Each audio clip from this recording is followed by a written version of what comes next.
Bismillah. Assalamualaikum warahmatullahi wabarakatuh. Alhamdulillahilladzi hadana li hadza wa ma kunna linahtadiya laula an hadana Allah. Asyhadu an la ilaha illallah wahdahu la syarika wa asyhadu anna Muhammadan abduhu wa rasuluhu la nabiyya wa la rasula ba'da amma ba'du. Ikhwani wa akhwati yang semoga kita dirahmati oleh Allah Subhanahu wa taala. Alhamdulillah di kesempatan kali ini bersama kita Syekh Ghazi bin Sulaiman Al-Faqih.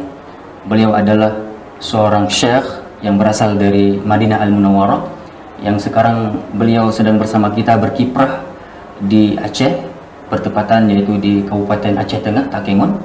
Beliau sebagai salah satu guru pengajar Al-Quran dan tafsir dan keilmuan yang lain juga yang berhubungan dengan ilmu syar'i di Markas Dakwah Al-Ghurabat Takengon.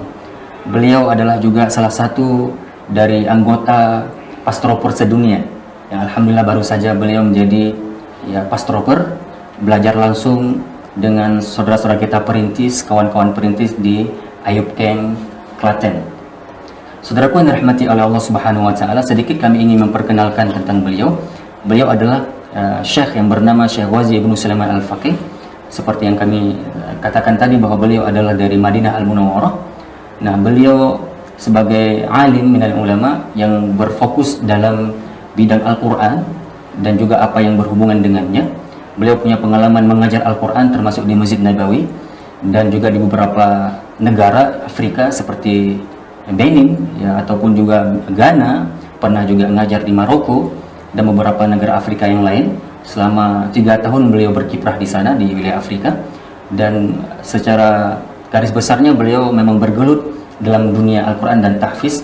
Selama 25 tahun beliau punya pengalaman mengajar Al-Quran, memiliki murid di beberapa negara termasuk juga di negeri kita Indonesia ini. Beliau punya sanad Al-Quran merupakan sanad tertinggi di dunia, yaitu menyambung sanad kepada Syekh Ali Al-Hudhaifi. Beliau adalah muridnya langsung, dan alhamdulillah beliau telah menghafal Al-Quran semenjak usia beliau 14 tahun dan berkiprah dalam dunia dakwah. Beliau dai yang sudah melalang buah napasnya beberapa negara, dan alhamdulillah beliau sekarang bertempat sementara waktu yaitu di Aceh Tengah, Markas Dakwah Al-Ghurabat Takengon, yang juga merupakan markas pastroper yang juga luar biasa banyaknya. Beliau di sana membimbing Al-Quran kepada mahasiswa dan mahasiswi di program yang ada di Duat. Demikian sekilas tentang beliau, dan insya Allah nanti kita akan lebih banyak berbincang-bincang ataupun menyampaikan sedikit tausiah, nasihat kepada kaum muslimin semuanya dan kaum muslimat berhubungan dengan Al-Quran, fadilah Al-Quran, dan bagaimana pentingnya Al-Quran untuk kita dekati, kita jadikan teman dalam hidup ini. Demikian yang bisa kami sampaikan tentang beliau, dan untuk lebih lanjutnya kami persilakan fa'ala syekh falyatafaddal al-mashkur insyaallah.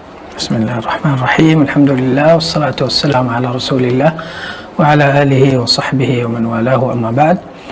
الشكر الخاص لأخي الأستاذ سيوطي رفيقي في هذه البلاد المباركة وشكر خاص للإخوة في أيوب كيم.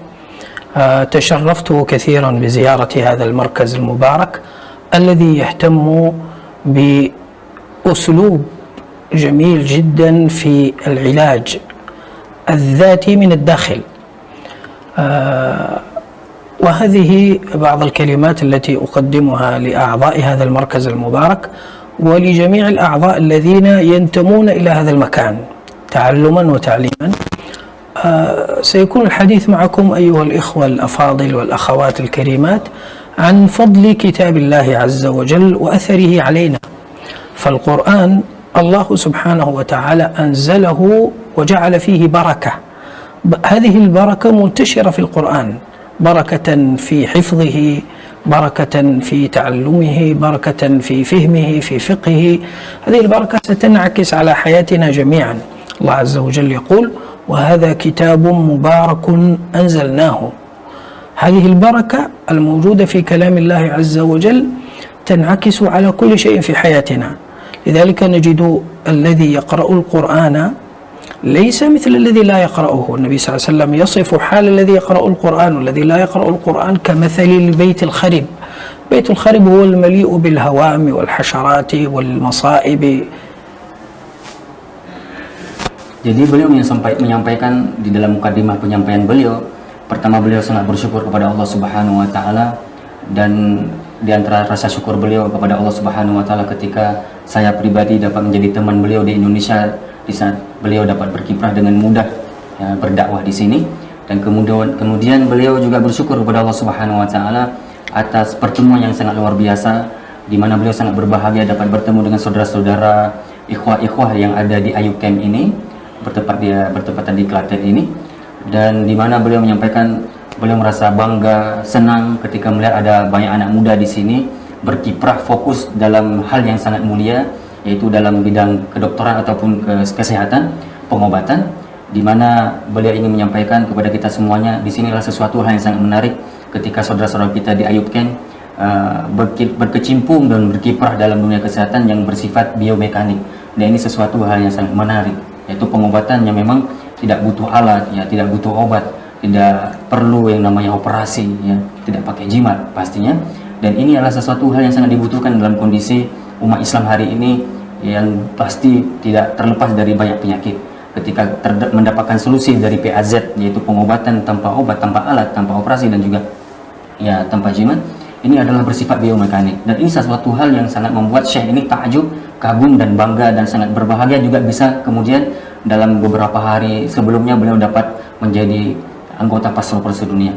Kemudian juga beliau menyampaikan di mana di kesempatan kali ini kita akan lebih banyak berbincang tentang bagaimana keutamaan Al-Quran, keutamaan kitab Allah, di mana Al-Quranul Karim inilah sesuatu yang harus kita jadikan sesuatu yang harus kita kedepankan dalam segala urusan. Dan Al-Quran itu adalah kitab Allah yang memiliki ya pengaruh besar dalam kehidupan kita. Memang kita tidak bisa merubah Al-Quran, tapi Al-Quran akan dapat merubah hidup kita. Nah, Al-Quran di antara fadilahnya adalah kitab yang penuh berkah. Dan Allah sendiri Subhanahu wa ta'ala pernah menyampaikan sendiri dalam Al-Quran bahwa Al-Quran telah kami turunkan dan Al-Quran itu membawa keberkahan.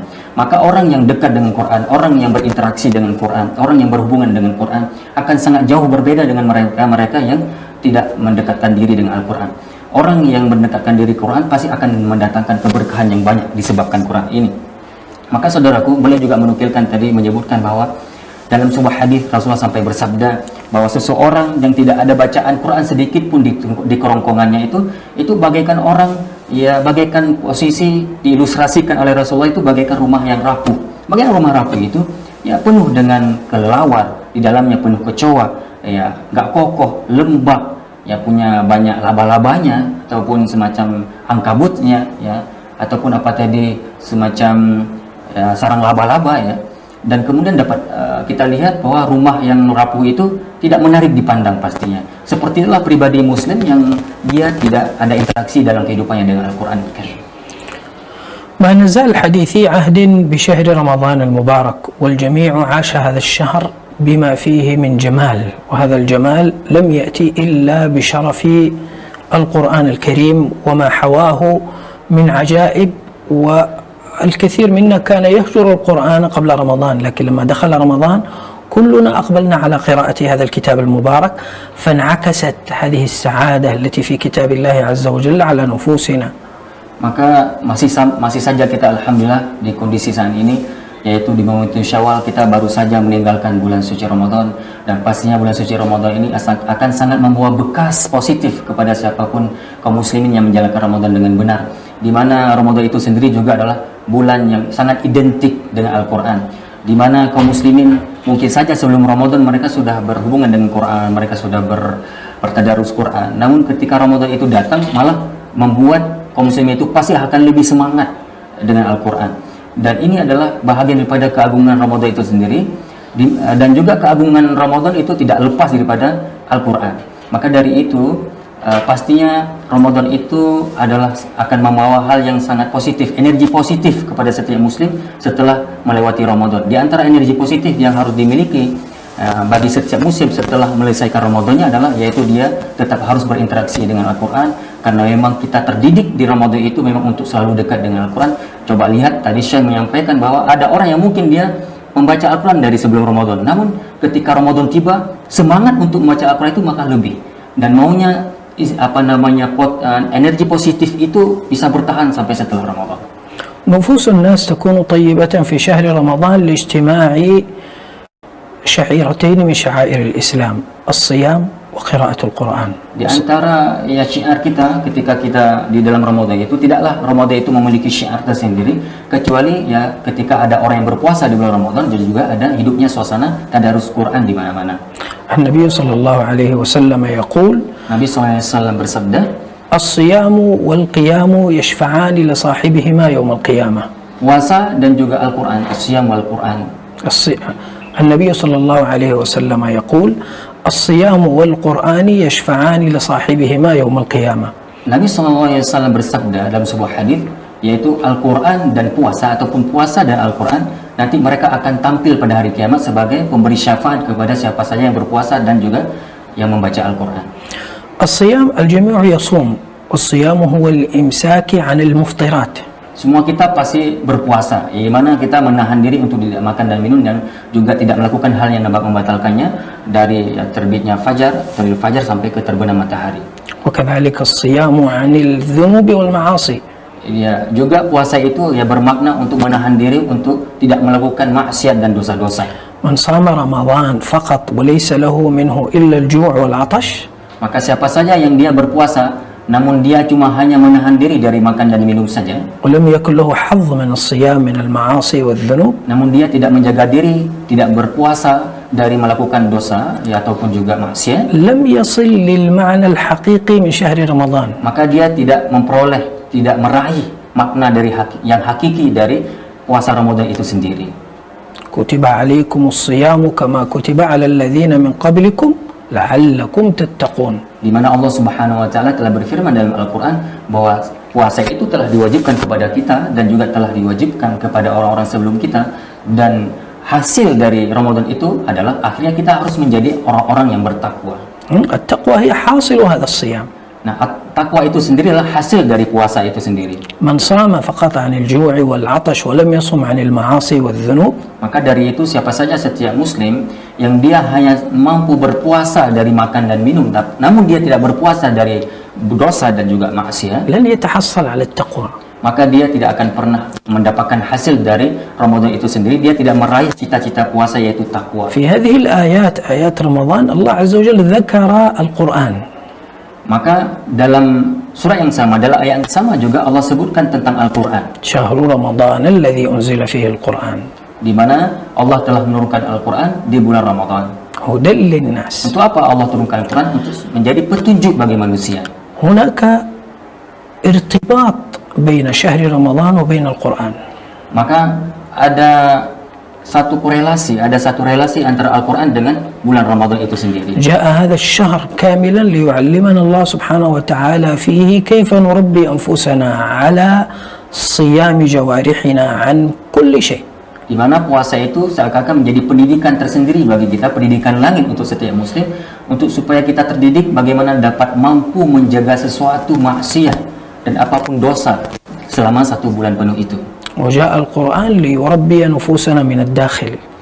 Dan Al-Quran adalah sesuatu juga ya alat untuk supaya kita bisa jadikan kurikulum pendidikan kita untuk memperbaiki diri melalui ataupun dari dalam diri kita. الذين إذا ذكر الله وجلت قلوبهم. Yaitu orang-orang yang beriman itu apabila diingatkan tentang Allah, ya bergetar hati mereka. وإذا تليت عليهم آياته زادتهم إيمانا. Yaitu kemudian apabila dibacakan ayat-ayat kami, bertambahlah keimanan mereka. إذن آيات القرآن تزيدنا إيمانا كلما قرأناها. Maka dari itu salah satu reaksi, efek positif ketika kita membaca Al-Quran ataupun malah mendengar Quran, itu akan makin bertambah iman kita.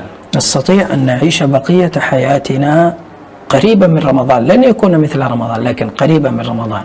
Dan di antara efek positif dan hasil dari Ramadan itu adalah kita seakan-akan walaupun tidak hidup dalam Ramadan, walaupun sudah selesai Ramadan, tapi bagaikan kita sedang berRamadan. Kita masih hidup dalam suasana Ramadan selalu. Itulah hasil dari puasa itu sendiri. نتعاهد أنفسنا بالصيام. Ya, di mana kita telah menjaga diri kita untuk selalu berpuasa. يكون لنا وردا ثابتا من القرآن. Dan kemudian setelah berpuasa, kalau bisa juga kita bertadarus ya, setiap hari kita dengan Al-Quran. كلنا نقول أننا نحب النبي صلى الله عليه وسلم. Pastinya setiap kita ya kita mengakui membuat pengakuan bahwa kita sangat mencintai Rasulullah SAW. وفي الحقيقة الحبيب لمن يحب مطيع.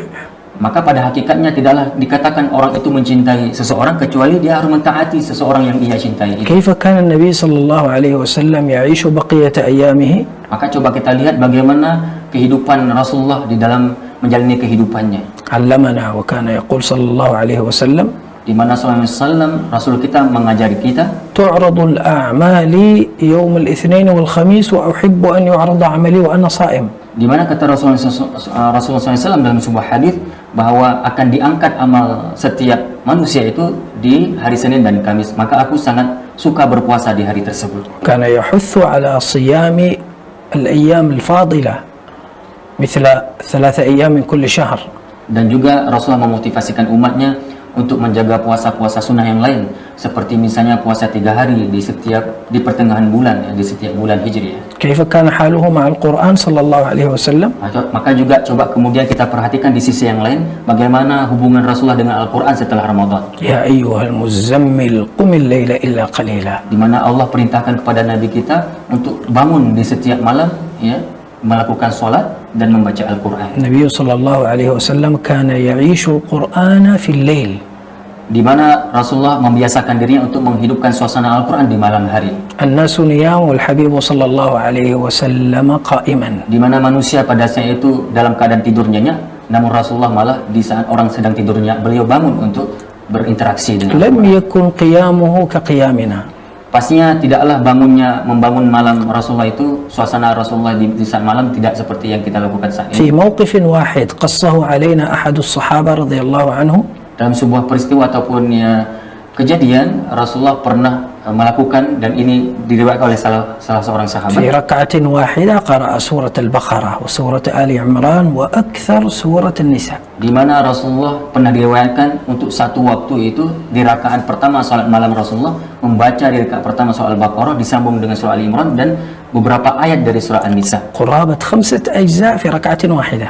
Coba bayangkan, berarti bisa kita simpulkan untuk satu rakaat saja untuk salat tahajudnya Rasulullah SAW itu sekitar lebih kurang lebih 5 juz setiap satu rakaat. ورد النبي صلى الله عليه وسلم القرآني كان يختمه كل أسبوع.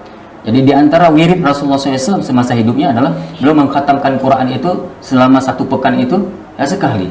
كثير من الصحابة رضي الله عنهم تعلموا هذا من النبي صلى الله عليه وسلم واقعا فعليا في حياتهم. Maka juga kemudian para sahabat seterusnya itu mempraktekkan apa yang dipraktekkan oleh Nabi SAW. Menjadi kebiasaan para sahabat itu mengkhatamkan Quran itu selama sepekan, ya, sekali dalam sepekan. انظروا كيف عشتم جميعا رمضان مع القرآن وكيف كانت نفوسنا وقلوبنا طيبة. Bayangkan coba kalau kita kembali ke masa-masa di hari-hari Ramadan, bagaimana posisi jiwa kita, bagaimana kondisi jiwa kita, luar biasa. Hati ini selalu terdorong untuk kebaikan, terdorong untuk hidup dengan Al-Quran di saat itu. هل يستحق هذا القرآن منا كل هذا الاهتمام؟ Apakah sudah cukup untuk itu aja kepedulian kita terhadap Al-Quran? يستحق القرآن. Maka pastinya Al-Quran akan berhak untuk kita baca juga setelah Ramadan. القرآن الله عز وجل أنزله شفاء. Nah, salah satu juga dari tujuan, ya, orientasi Al-Quran itu diturunkan adalah sebagai pengobat, ورحمة sebagai rahmat, ونورا cahaya, هداية hidayah, علما sebagai ilmu, تقوى sebagai takwa, تفكر sebagai tafakkur, تدبر. untuk ditadaburi. لا تنتهي عجائبه. Pastinya Al-Quran itu tidak akan pernah habis-habis keajaibannya. قصص Kisah-kisah terdapat di dalamnya, حكمة. hikmah. من يعيش مع القرآن لا يمل. Maka siapapun yang hidup bersama Al-Quran, dia gak akan pernah bosan. خاصة الإنسان الذي يقرأ ويفهم. Khususnya bagi mereka yang membaca, yang juga ikut memahami apa yang dibaca dari Al-Quran tersebut. يحفظ القرآن ويحسن. Di mana dia membaca Al-Quran, menghafalnya juga membaca dengan tahsin yang bagus. يقرأ التفسير ويتدبر. Kemudian dia memulai juga untuk membacanya dengan tafsir, dan kemudian dengan tafsir tersebut dia mentadaburinya. يقرأه من المصحف ويقوم به الليل. Dia membaca dalam mushaf, kemudian dia bacaan tersebut dijadikan sebagai bacaan dalam qiyamul lailnya. يغير أحواله مع القرآن. Dan pastinya kemudian Al-Quran kalau dijadikan seperti itu, maka akan menjadi yang alat untuk merubah. Al-Quran itu akan menjadi pengubah dari kehidupan dia. لا يبقى مع القرآن في حالة واحدة يفتح المصحف يقرأ يغلق ينتهي. Maka tidaklah bagus bagi setiap muslim itu cuma dengan Al-Quran itu kita perlakukan, kita buka, kita baca, kemudian kita tutup kembali, titik sampai di situ. لا بد أن يقرأ القرآن ويبحث ماذا يريد الله مني. Maka bagusnya bagi setiap kita apa ketika kita membaca Al-Quran harus kita pasang satu niat, tujuan. Di saat kita membaca, kita harus membuka hati kita harus buka pikiran kita, apa Allah tujukan untuk diriku ketika kita melihat ayat-ayat tersebut. ما هو العمل الجديد الذي سأكتسبه اليوم من القرآن. Kita harus punya tujuan, kira-kira amalan apa yang kita bisa dapatkan ya, dari Al-Quran ini, apa yang belum aku amalkan. Kita evaluasi diri kita. الإخوة الأخوات هذا الذي سأكتسبه من القرآن هو أمر من الله. Maka wahai ikhwan dan akhwat semuanya, bahwa apa saja yang kita dapatkan dari Al-Quran itu adalah kita akan perolehkan pahala nanti dari Al-Quran itu. هذه الفائدة التي سأخذها هي من ربي مباشرة جاءت في كتابه. Maka faedah-faedah yang kita peroleh dari Al-Quran itu adalah langsung dari Al-Quran yang merupakan kitab Allah Subhanahu wa taala. كل شيء أتى به الله سبحانه وتعالى في القرآن Setiap sesuatu yang Allah datangkan dari Al-Quran فيه منفعة لنا، pasti akan membawa manfaat untuk kita semuanya, فيه خيرا لنا، akan membawa kebaikan untuk kita semua, فيه بركة لنا، akan membawa keberkahan untuk kita semua, فيه هداية وعلما. dan pasti di dalamnya juga mengandung hidayah dan ilmu. كلام الله سبحانه وتعالى لا نستطيع أن نستمر فيه Firman Allah Subhanahu wa taala, kita tidak akan bisa berinteraksi lebih lanjut dengannya إلا إذا قرأنا في فضائل القرآن. kecuali kita mendalami ya ataupun memahami, mengetahui apa itu fadilah-fadilah dari Al-Quran itu sendiri. كل شيء تريد أن تستمر فيه لابد أن تعرف فضله، ماذا ستستفيد منه. Maka sesuatu itu apabila kita ingin bertahan dengannya, supaya kita betah dengannya, kita selalu ingin bersama dengannya, maka kita harus tahu dulu fadilah, keutamaan dari sesuatu yang kita sukai itu. هكذا القرآن. Begitulah Al-Quran juga. القرآن فضائله لا تنتهي. Maka Al-Quran itu fadilah-fadilah itu pasti kalau kita bahas itu tidak akan pernah selesai. Saking banyaknya fadilah Al-Quran. فضائل القرآن تعيش معنا في هذه الدنيا.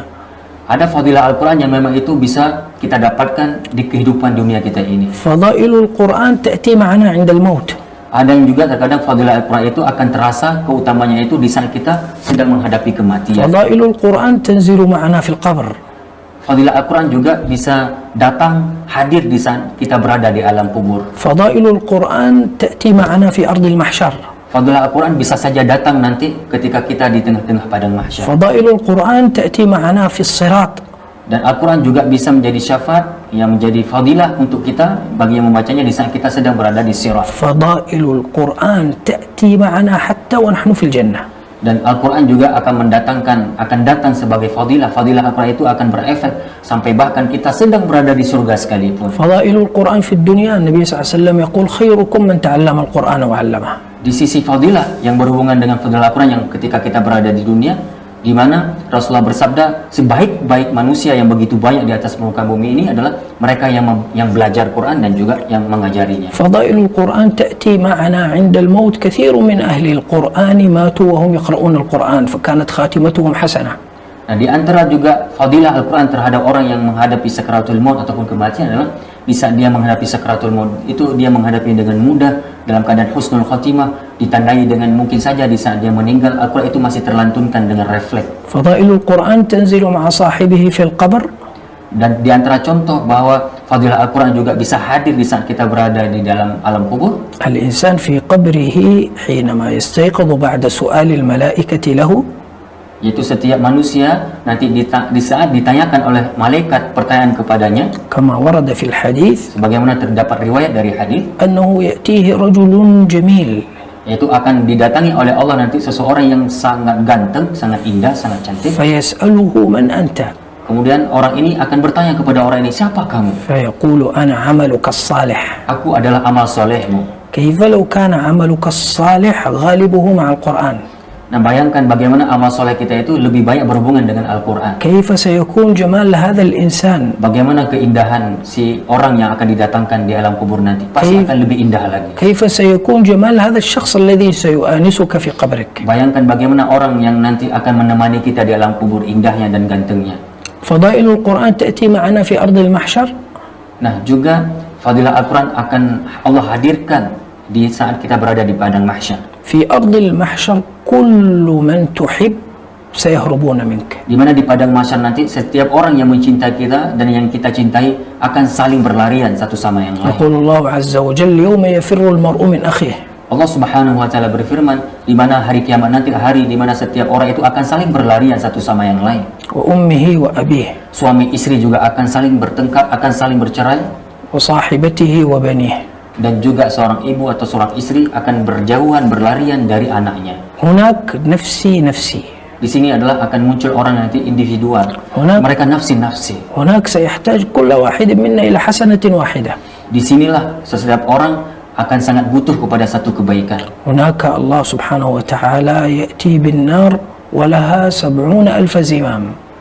Di mana nanti setiap orang akan didatangkan oleh Allah neraka. Neraka itu memiliki 70 tali kekang. وعلى كل زمام ملائكة شداد غلاظ. Dan setiap tali kekang neraka itu ada malaikat yang sangat luar biasa kasar dan keras.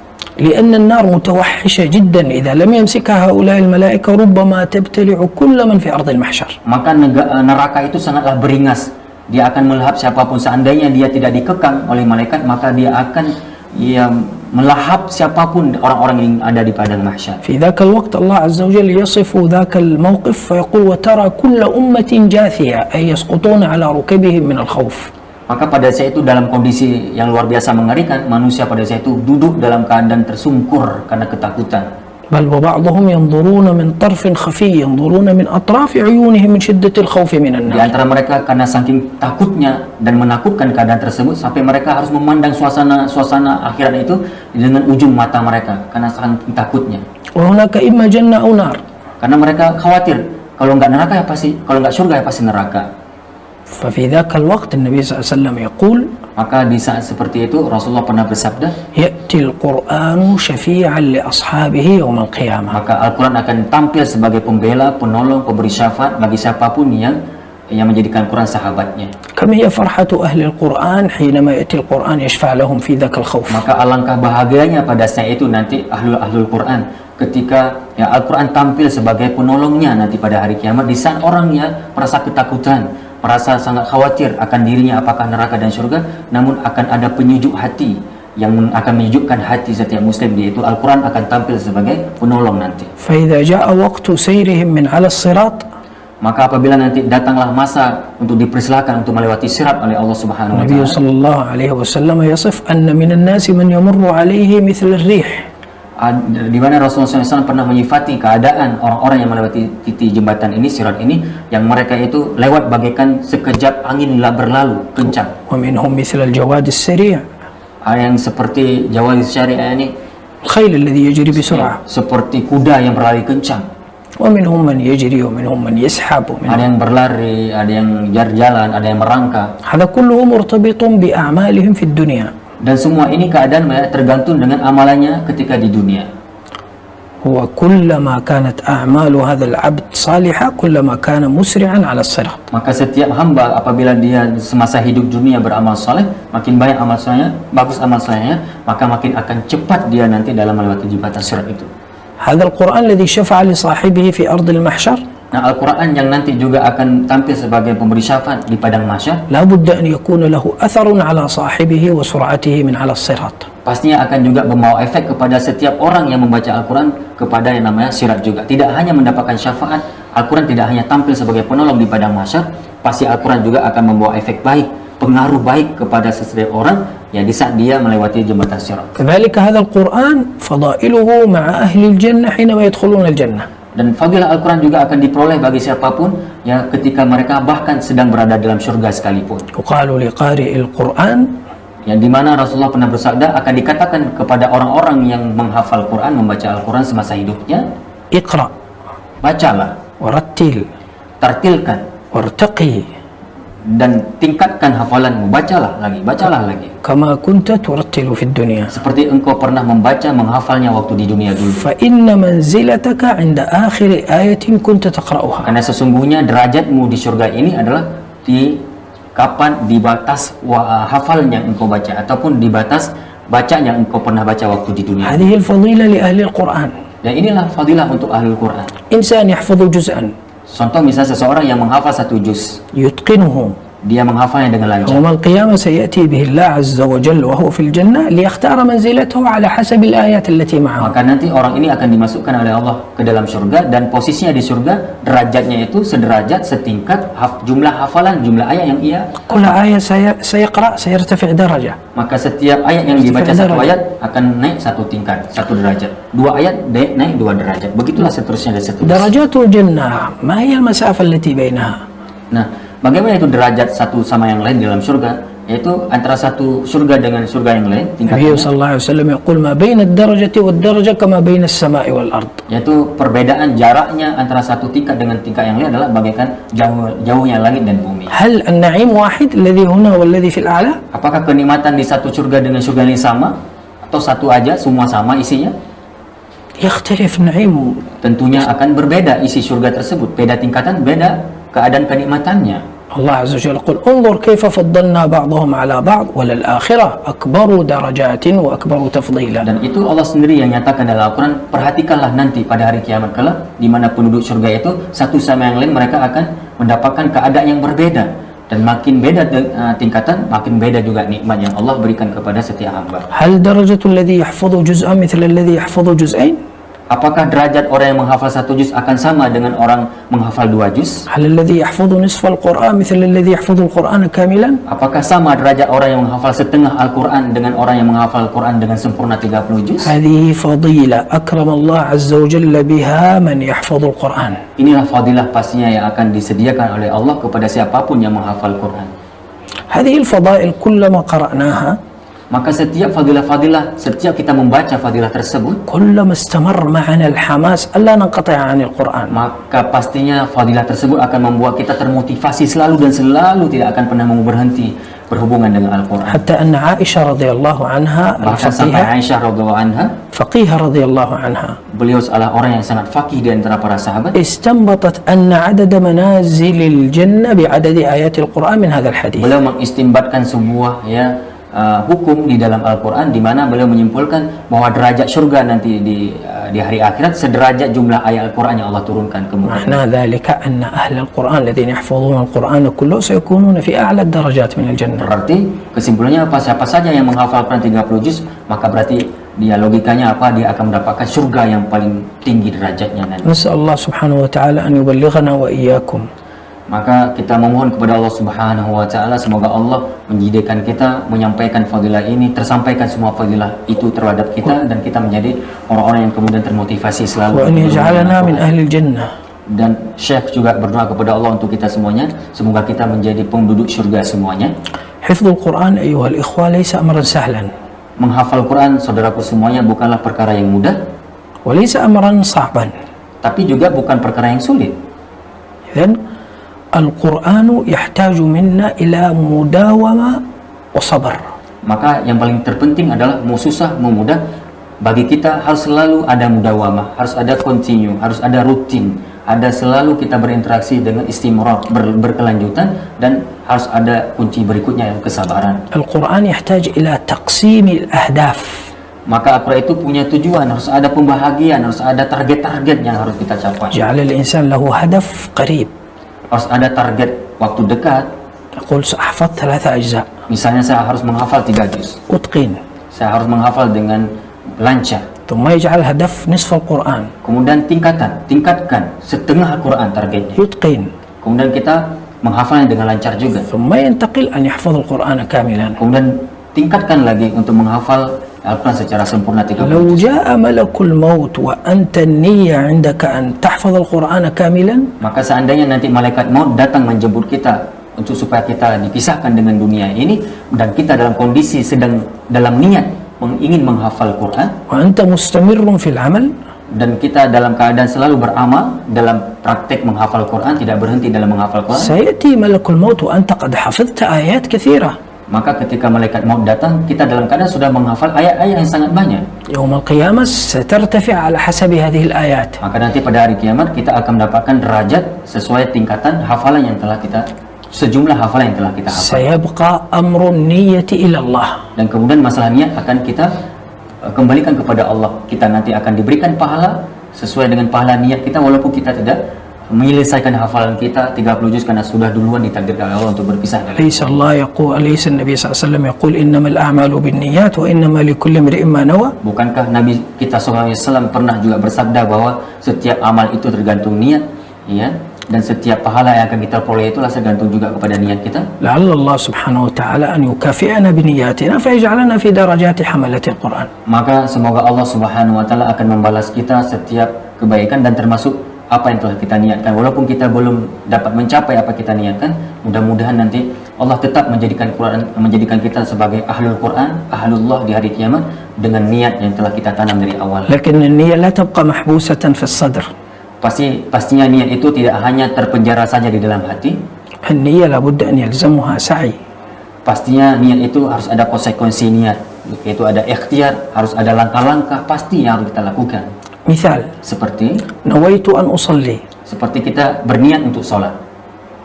وهناك آخر نوى أن يصلي Ada satu orang lagi yang dia juga berniat untuk sholat, لكنه بدأ في الفعل، namun dia setelah niat langsung berwudu misalnya. توضأ، Wudu, بدأ يمشي إلى المسجد، kemudian melangkah ke masjid, دخل إلى المسجid، kemudian dia masuk masjid, ثم مات kemudian meninggal dunia. قبل أن يصلي. Sebelum sholat dia meninggal dunia misal. والأول نوى ولكنه لم يسعى. Kemudian yang satu lagi berniat tapi tidak melakukan gerakan ataupun langkah-langkah untuk melakukan sholat itu sendiri. ثم مات. Kemudian meninggal. أيهم أعظم عند الله عز Maka وجل؟ siapa yang lebih agung di sisi Allah tentang kualitas jenazah ini? الذي نوى ولم يفعل أم الذي نوى وبدأ يفعل؟ Yaitu orang yang berniat saja tanpa melakukan action apapun, atau yang lebih mulia di sisi Allah adalah orang yang berniat kemudian dia melakukan langkah-langkah untuk mewujudkan niatnya. ومن يعمل مثقال ذرة خيرا يره. Barang siapa yang melakukan amalan sebiji dzarrah, maka pasti Allah akan membalasnya. هذا فعل أشياء كثيرة. Apalagi orang yang tadi meninggal tidak hanya sekedar berniat, dia setelah berniat telah melakukan banyak hal untuk mewujudkan cita-citanya ataupun niatnya. كذلك أمر النية في حفظ القرآن. Begitu pula niat seseorang dalam menghafal Quran. وينوي أن يكون حافظا للقرآن لكنه مستمر كل يوم يحفظ آية نصف صفحة ربع صفحة. Yaitu orang yang memang sudah berniat untuk menghafal Quran, maka tidak hanya sekedar niat, dia harus ada action, harus ada langkah-langkah untuk mewujudkan niatnya. Dia menghafal 1-2 halaman, 1 rubu, setengah juz atau 1 juz. والآخر ينوي ولكنه لا يمسك القرآن إلا في رمضان، من رمضان Sedangkan إلى satu رمضان. lagi mungkin dia punya niat juga untuk menghafal Quran, tapi tidak ada action. Dia cuma membacakan, bahkan cuma Ramadan saja. Dia cuma berniat saja untuk menghafal Quran. نسأل الله عز وجل أن ييسر لنا ولكم كل خير. Maka Asy-Syaikh beliau berdoa kepada Allah Subhanahu wa taala untuk kita semuanya, semoga Allah memudahkan kita untuk selalu dapat melangkah dalam segala urusan kebaikan. وأن يجعل البركة في حياتنا. Dan semoga Allah juga menjadikan keberkahan, selalu keberkahan, Allah hadirkan keberkahan dalam setiap perjalanan hidup kita. وأن يجعل البركة في أزواجنا وأولادنا. Semoga Allah menghadirkan keberkahan juga pada pasangan hidup kita dan juga kepada anak-anak kita وأن semua. يجعل البركة في أرزاقنا. Dan juga mudah-mudahan Allah menghadirkan keberkahan pada rezeki-rezeki yang أسأل kita الله miliki. سبحانه وتعالى أن يجعل بركة القرآن علينا في كل حياتنا. Semoga Allah jadikan keberkahan Al-Quran berefek kepada setiap langkah hidup kita. صلى الله وسلم على سيدنا محمد Salawat dan salam kepada Nabi kita Muhammad SAW. والحمد لله رب العالمين. Dan segala puji bagi Allah Subhanahu wa taala. Alhamdulillahi rabbil alamin. Subhanakallahumma bihamdika asyhadu an la ilaha illa anta astaghfiruka wa atubu ilaik. Mudah-mudahan apa yang kami sampaikan ini dapat kita ambil banyak faedah dan manfaatnya, dan kita berterima kasih kepada Syekh. Syukrullah, ya. Kita bersyukur kepada Allah Subhanahu wa taala. Jazakumullah khairan ala hadhihi nasihat al-mufidah insyaallah. Semoga Allah Subhanahu wa taala nanti yang menjadikan setiap apa yang kita dengar ini adalah berefek kepada jiwa kita, menjadi motivasi besar untuk kemudian kita selalu berinteraksi pada Al-Quran. Demikian yang dapat kita sampaikan di kesempatan kali ini. Kita akhiri. Assalamualaikum warahmatullahi wabarakatuh. Waalaikumsalam warahmatullahi wabarakatuh.